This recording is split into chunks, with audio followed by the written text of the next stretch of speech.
náà ìdí wọ́n fún mi tó wá mú mi kó ń bẹ̀ ìbéèrè máa mú mi jùlẹ̀ bọ́ ìdí tó mú mi kó ń bẹ̀ tí mo rí gangan lọ́jọ́ yẹn rí wọ́n máa ń sọ fún wa wípé Júdásì òun ló fi Jésù wọn nígbà tó fẹ́ mu wọ́n nítorí wípé Jésù àtàwọn ọmọlẹ́yìn rẹ̀ wọ́n jọra wọn wọ́n rí bákan náà so wọ́n dàmọ̀ ìyẹn ni Júdásì ṣe sọ wípé ẹ má wọrí tí ayé ẹni tó bá ti fẹnu kò lẹ́nu òun ni Jésù tẹ̀ ń wá kẹ́ ẹ mú ẹ máa bá yẹn ní Matthew chapter 26 láti verse 46 ọ̀yà ẹ dìde kí a máa lọ a ti wò ẹni tí ó fi mí hàn súnmọ́ tòsí. ẹni tó fẹ́ fi mí hàn Jésù ló sọ̀rọ̀ ó ní ẹ wá ẹni tó fẹ́ fi mí hàn ti súnmọ́ tòsí o bó ti ti ń sọ lọ́wọ́. bó dẹ̀ ṣe ń sọ lọ́wọ́ a ti wò Júdásì ọ̀kan nínú àwọn méjìlá dé. ọ̀kan nínú àwọn méjìlá wá dé àti ọ̀pọ̀ ènìyàn pẹ̀lú ẹ̀. ọ̀pọ̀lọpọ̀ àwọn èrò tẹ́lẹ̀ tí àwọn ti dà pẹ̀lú ọ̀dọ̀ láti. wọ́n kó ìdá lọ́wọ́ wọ́n kó ọ̀gọ̀ lọ́wọ́ láti ọ̀dọ̀ àwọn olórí àlùfáà. láti ọ̀dọ̀ àwọn olórí àlùfáà àti àwọn àgbà. àti àwọn àgbààgbà àwọn ènìyàn wá. ẹni tó sì fi àti fi àmì fún wa. ẹni tó fẹ́ fi Jésù ó ti fún ọ ní àmì wípé ó sọ pé ẹnikẹ́ni tí mo bá fi ẹnu kò dé ẹgbẹ́. ẹni tí ẹ bá ti rí ti bá ti lọ kíìsì èyí náà ni ẹgbẹ́ òun ni kẹ́ ẹ mú ẹ má ṣe mistake o lójúkan náà ó wá sọ̀rọ̀ Jésù. ó bá sọ́dọ̀ Jésù ó sì wípé ó bá wípé àlàáfíà olùkọ́ni. ó ní àsàlámù àlékún ọ̀gá wa ó sì fi ẹnu kò fi ẹnu. ó wá kíìsì Jésù ẹjọ́ torí kí ló ṣe fi Jésù torí pé wọ́n ṣe kí ni o wọ́n dá mọ̀ bẹ́ẹ̀ ni àbíbẹ́ẹ̀kọ́ ṣẹ́yìn dé dáhùn sọ ìsá torí ṣẹ́rí ọ̀nà kí ni yẹn jẹ́ wá gan o because bóò ni Jésù ṣe máa ṣe ìwàásù káàkiri gbogbo ayé tó bá wọn tí wọ́n wá ní dámà tó possible ni tó ń dọ́fẹ́ ní àbí náà òfurufú ló ti máa ń sọ̀rọ̀ for example sí báyìí bàbá wa ìmáàmù mọ́sálásì ẹ̀mẹ́tẹ̀ẹ̀tẹ̀ bàbá máa mú gbogbo ilẹ̀ ìjẹsà mùsùlùmí olóma lọ́wọ́ kírísítẹ́nì máa pa gbọ́ mi yé so kọ́ wá ní ẹ̀wọ̀n dámà ẹni tó ń ṣe wàásù tó dẹ̀ gbó kìí ẹ̀ pé ó ń jò òwúrìdè ó ń gbé àrọ̀ dìde ó ń ṣe gbogbo ẹ̀ ó lajà bọ́jú tó kìí ẹ̀ ti kàn ní o Dangote ọ̀pọ̀lọpọ̀ wa láàrin lójú korojú rí wà á rí fọ́tò rẹ̀ tí Dangote bá wà àdúgbò yìí lábàbà àti wò á ti rí nínú fọ́tò ẹsẹ̀kẹsẹ̀ lámà dámà pé Dangote rí gbọ́ mi yé so kọ́ bẹ́ẹ̀ sọ pé ẹni tí kéde káàkiri ó fi sọ àkàrà márùn ó fi bọ́ àwọn èèyàn o ọ̀pọ̀ èrò jẹun lọ́jọ́ náà o wọ́n jókòó èrò náà jẹun o gbogbo wọn náà rí o àwọn Farisí àwọn akọ̀wé àwọn lọ́ba sínú agbọ́gbọ́n lọ́bẹ̀rẹ̀ bẹ́ẹ̀ lọ́wọ́ o ló fi sọ fún ẹgbẹ́ náà lọ́bẹ̀rẹ̀ nípa Késárì ló sọ pé ẹ̀fìn tí ṣiṣẹ́ ti Késárì kẹfì fún Késárì ẹ̀dọ̀ ọ̀dẹ̀ wàá sọ fún wa wípé wọ́n dàmọ̀ ó kì í wọ́n bá dàmọ̀ bóun ti lọ bèrè bèrè lọ́wọ́ ẹ̀ ẹ̀dìrí so wọ́n wá ní torí pé wọ́n dàmọ̀ yẹn ni Júdásì ṣe wá kíìsì ẹ̀ ló fẹ́ kò lẹ́nu ni wọ́n fi ṣe kí ni o náà fi dàmọ̀ ẹ̀dìrí nígbà tí a wá tẹ̀síwájú nínú fásì yẹn a wá dé fásì 55 ẹ wá máa gbọ́ tí Jésù sọ sí àwọn ènìyàn o ẹ máa gbọ́ ní wákàtí náà àwọn ènìyàn tí wọ́n tẹ̀lé Júdásì wà lọ́jọ́ náà lọ tí wọ́n fẹ́ wá mú Jésù wá ń sọ̀rọ̀ sí wọn padà wípé ní wákàtí náà Jésù wípé ìjọba èmi lè yí jáde tọ̀ wá bí ó dé. èmi lè jáde tọ̀ wá bí ẹni bẹ́ẹ̀ fẹ́ wá mú ni sólè ní mi. tí a yí ti dá àṣọ̀gbọ́n. ẹ wá kó ìdà lọ́wọ́ ẹ kó ọ̀bọ̀ lọ́wọ́ láti mú ní ojoojúmọ́. ẹ máa gbọ́ sẹ́rí ibi tí mo kà lọ́jọ́ náà rèé tọpọ̀ lómi kọ́kọ́ ṣiṣẹ́ kíṣẹ́ torí ó ti tako ìta ǹdàbọ̀ nísàlẹ̀ ẹ get Jésù wa ní bíbélì wa ní Jésù wa sọ pé ní ojoojúmọ́. ní ojoojúmọ́ lèmi bá yín jókòó ní tẹ́ḿpìlì. lèmi jókòó pẹ̀lú yín ní tẹ́ḿpìlì. tí èmi kọ́ yín. tí mo sì ń kọ́ yín lẹ́kọ̀ọ́ kí ló dé dẹ́ mú mi nínú tẹ́ḿpìlì ẹjọ́ ẹni tó wá lọ sínú tẹ́ḿpìlì lójoojúmọ́ tí wọ́n dàmà bí wọ́n dàmà kí wọ́n lọ wá sọ pé Júdásì ló wá kí ìṣèjọ́ tó dàmà fún sẹ́ni pé lórí ìtí mo rí lọ́jọ́ náà rèé mo gbà lọ pásọ̀ mi lọ tó ní àwìsí ìlú tó lọ́nà ọ̀rẹ́ tó ti takun tá àbábọ̀ nísàlẹ̀ tó wọ́n dàmà náà kí ló wá kan ọ̀rọ̀ kìsì ń bẹ̀ get kí ló kan ọ̀rọ̀ kìsì ẹni tó lọ sí sinagogu tẹ́ḿpìlì lójoojúmọ́. Lord hallelujah gbogbo ala ti gbọ́ nǹkan tí arákùnrin yìí sọ ìṣòro kan tá a máa ń ní tí mo dẹ̀ máa ń sọ fún wa ní gbogbo gbà òun náà ni arákùnrin yìí ní gbogbo ẹni tí a bá fídíò yẹn bá wa share ẹ máa sọ pé Jesus is the only. hallelujah ó ń bọ̀ evangelist Ezekiel Noah Jesus is the only way ẹjọ́ máa bá wa share ẹ̀ kó tó di pé a gbọ́ ìdáhùn evangelist Noah fún arákùnrin tó ń ṣe féfé tó múra gidi bí ìgbà pé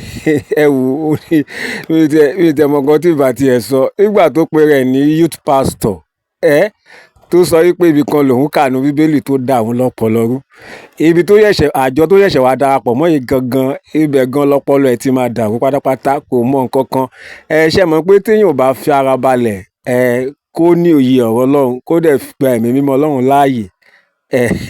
ó kàn máa ka bíbélì bí ìgbà pé èèyàn ń ka newspaper ni ṣùgbọ́n ẹ má jẹ́ kí n sọ̀rọ̀ púpọ̀ jù ẹ jẹ́ kí n fi àyè sílẹ̀ fún evangelist Noah kí a lè ní àǹfààní láti gbọ́ wọn ní kíákíá ẹ ṣe ẹ jọ̀ọ́ bá mi share fídíò yìí ẹ jẹ́ káwọn èèyàn kí wọ́n rí fídíò yìí gan torí ohun tí evangelist Noah yóò sọ yóò ṣàwọn èèyàn níyè yóò sì tan ìmọ́lẹ̀ fún wọn láti lè kó nínú òkùnkùn yóò dára fún wa ó yá lókè lọ́hùn. kí ni ìṣòro kan náà òun náà ni wípé ẹ má máa lo ESC láti fi lọ sínú bíbélì ẹ kọ́kọ́ wádìí nǹkan yẹn pé ṣó wà nínú bíbélì because tẹ bá gbára arákùnrin nǹkan táwọn máa ń gbọ́ ni pé torí àwọn Júù kò dá Jésù mọ̀ bí àwọn àlùfáà ò dá Jésù mọ̀ torí ẹ̀ ni àgbà táwọn wá kà àwọn wá rí pé wọ́n dá wọn kí ni kí sì wá need ESC ló kó bá wọn from the beginning ọ̀rọ̀ tí mo dẹ̀ ń sọ yìí mo sọ́kàn bá ṣe ọ̀pọ̀lọpọ̀ àwọn èèyàn lọ́nà ẹ jẹ́ ká lọ sínú bíbélì ìdí méjì òun náà ni Júdásì fi farahàn tá a fi rí pé ó fi ìfẹnukonu fi Jésù hàn. The book of Matthew 26 yẹn náà lájọ máa lò a sì lè ìwé John chapter 18. Tẹ́ bá lọ sínú the book of Matthew chapter 26 ẹ lọ sí from verse 14 to 16. Ó ní nígbà náà ni ọ̀kan nínú àwọn méjìlá tí a ń pè ní Judas Iscariot tọ̀ àwọn olórí àlùfáà lọ, ó sì pé kí ni ẹ̀yin ó fi fún mi, èmi ó sì fi yín lé lọ́wọ́. Wọ́n sì bá ṣe àdéhùn 30 owó fàdákà. Láti ìgbà náà lọ ni ó sì ti ń wá ọ̀nà láti fi lé wọn lọ́wọ́. Wọ́n fẹ́ set trap fún Jésù. Wákàtí ò tí ti dé ni wọ́n sì ti rí wọn ṣe rí nǹkan yẹn ṣe ní àṣeyọrí from the beginning. Torí pé tẹ́ bá gbọ́n ọ̀rọ̀ Jésù náà ó sọ wípé ẹ rí mi nínú tẹ́ḿpìlì every time mú mi náà wá jẹ́ pé sìn ó dẹ̀ parẹ́ pé torí pé wákàtí táìsì òkùnkùn ń jọba ni ó mọ̀ pé àkókò òun ti tó. So ọ̀tẹ́ bá òkú tó wà ń bẹ̀ yẹn Judas ní òun máa drop location, òun máa drop link, òun máa perfect ẹ ṣe máa rí mú. Ibẹ̀ ni Judas ti appear. Torí pé tẹ́ bá lọ sí the book of John chapter 18 from verse 2 to 1 ibi tí wọ́n ti lọ mú Kristi wọ́n ní Jésù ti máa ń lọ bẹ̀ ẹ́ jájọ kàǹkan tí Bíbélì sọ. Ó nígbà tí Jésù sì ti sọ nǹkan wọ̀nyí tán ó jáde pẹ̀lú àwọn ọmọ ẹ̀yìn rẹ̀ lọ sókè odò Kédrónì níbi tí àgbàlá kan wà nínú èyí tí ó wọ̀ òun àti àwọn ọmọ ẹ̀yìn rẹ̀. Judas ẹni tí ó fi hàn sí ìmọ̀ ibẹ̀ pẹ̀lú nítorí nígbà púpọ̀ ni Jésù máa ń lọ síbẹ̀ pẹ̀lú àwọn ọmọ ẹ̀yìn rẹ̀. Sọ pé tó fẹ́ ṣe náà ni kó fẹ́ fi lé wọn lọ́wọ́. Ẹni tó fẹ́ fi hàn lọ́wọ́ yóò mọ̀ ṣọ́ location ibi báyìí la wà lénìí, ibi báyìí la wà lọ́la, báyìí la wà lọ́túnla. So wọ́n ti mọ̀ pé tá a bá lọ bí báyìí tá a bá ti rí Kristi ó dájú pé tá a bá dé bí báyìí àbá òun ti mọ location. Ẹ wá gbọ̀n kankan tí ìwé Matthew 26 yẹn tó sọ o, a máa padà sí John 18 yẹn náà o. Tí Matthew 26 yẹn tí ó sọ fún wa, praise God. Ẹ wá gbọ́, ó ní bí ó sì ti ń wí lọ, wò Judas ọ̀kan nínú àwọn méjìlá dé àti ọ̀pọ̀ ènìyàn pẹ̀lú rẹ̀ tí àwọn ti dà pẹ̀lú ọ̀gọ́ láti ọ̀dọ̀ àwọn olórí àlùfáà àti àwọn àgbààgbà àti àwọn ènìyàn wá. Àwọn èèyàn dé. Àwọn èèyàn tó wá dé yìí, irú àwọn èèyàn wo ni wọ́n táwọn àlùfáà rán wáyìí? Alàgbà Jòhánù clarify ẹ̀ sọ pé gospel of Christ mẹ́rin ni. So wọ́n balance Bíbélì sọ pé ẹsẹ̀ ní àṣẹ lé àṣẹ díẹ̀ ní díẹ̀ lọ́hùn ni. So bí oníkálukú ṣe rí bó ṣe yé bó ṣe gbọ́ yé bó ṣe ṣẹlẹ̀ òun la ṣe document ẹ̀. Bá a ṣe wà yìí sìn àwọn tó ń tẹ̀lé mi tí n bá ní kọ́ wá kọ ọ̀rọ̀ nípa mi àbí nǹkan tí mo ṣe oníkálukú ló máa kọ ìkan máa kú ju ìkan lọ kò sí bẹ́ẹ̀ ṣe fẹ́ ṣe. So Alàgbà Jòhánù ló wá jẹ́ ká mọ̀ wípé àwọn tán wá lọ́jọ́ náà àwọn ọmọ ogun ni. If you go to the book of John chapter 18 ẹ wò ẹ jẹ́ ká lọ sí verse 13 verse 3 ó nígbà náà ni Judas lẹ́yìn tó ti gba ẹgbẹ́ ọmọ ogun àti àwọn oníṣẹ́ láti ọ̀dọ̀ àwọn olórí àlùfáà àti àwọn Farisí. Ṣé ọdún sáà pé àwọn ọ̀pọ̀ àwọn èèyàn tí wọ́n ní wọ́n wá clarify pé àwọn ọmọ ogun ni o àti àwọn oníṣẹ́ láti ọ̀dọ̀ àwọn olórí àlùfáà àti àwọn Farisí wá síbẹ̀ tí àwọn ti fìtílà láti ògùsọ̀ àti ohun ìjà. Praise God. So ó dẹ̀ wá fi ìfẹnukò fún àwọn sójà yẹn sọ pé àwọn tó ń wúlò wọn wá tí wọ́n jẹ́ olórí àlùfáà àwọn ti mọ̀ gbà wọ́n sójà tó fẹ́ wá mú un sọ pé sójà ni ó síwájú tó bá fẹ́ wá méyàn kì í sáwọn tí pé sójà ó síwájú ẹni tó fẹ́ lọ fi ẹni yẹn yóò sì tẹ̀lé wọn. So àwọn sójà tó fẹ́ wá mú un ṣe gbogbo wọn ló wà ní tẹ́ḿpìlì tí wọ́n fi dá mọ̀.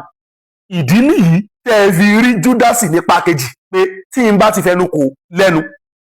ẹni tí bá ti fẹnu kò lẹ́nu òun náà ni ẹni tí ń ṣe Kristi torí pé inú òkùnkùn ni òun ló mọ location inú òkùnkùn sì tún ni òun ló mọ bẹ̀. Sọ́gbà tó dẹ̀ débẹ̀ fún àwọn ọmọ ogun tó fẹ́ wá mú láti lè dá Kristi mọ̀ ó súnmọ́ wọn. Ìgbà yẹn náà ni wọ́n tó mọ̀ pé kẹ́ni táwọn fẹ́ wá arrest lélẹ̀ torí pé kì í sọ̀gọ̀rọ̀ èèyàn ló fẹ́ arrest àwọn Roman soldier wà bẹ́ẹ̀ tí wọ́n rán. So Bíbélì ò dojúrú Bíbélì ò sọ fún wa wípé torí pé wọn ò dá mọ̀ so mentality tẹ́yìn gbé lọ sí Bíbélì pé torí pé wọn ò dá mọ̀ yẹn òun ni problem tẹ́ ni. Èmi mọ̀ pàlàyé tá a ṣe yìí ẹ sì tún máa tó wá excuse lọ bòmí pé kò rí bẹ́ẹ̀ báyìí ni torí pé ẹ ò ní ìmọ́lẹ̀ yẹn náà tẹ́lẹ̀ torí mo ti wo fídíò tẹ́ ṣe pẹ̀lú Sajama Adégún ẹ sọ pé ẹ̀yin gbàgbọ́ pé ntẹ́ máa ń gbọ́ náà ni pé ìgbàgbọ́ ni ká má sọ̀rọ̀ mo ṣe rántí fídíò yẹn mi ní time àti máa explain lọ títí so ìgbàgbọ́ ni ká má sọ̀rọ̀ yẹn Kírísítẹ́nì wọ́n ń ṣe bọ̀ wọ́n ṣe eléyìí tí Bíbélì ò kọ́ wa ESA òun náà ni gbogbo nǹkan tẹ̀ ń tẹ̀lé Ọlọ́run á ṣàánú wa á ràn wá lọ́wọ́ á jẹ́ kí ìmọ́lẹ̀ rẹ̀ kó máa bá wa gbé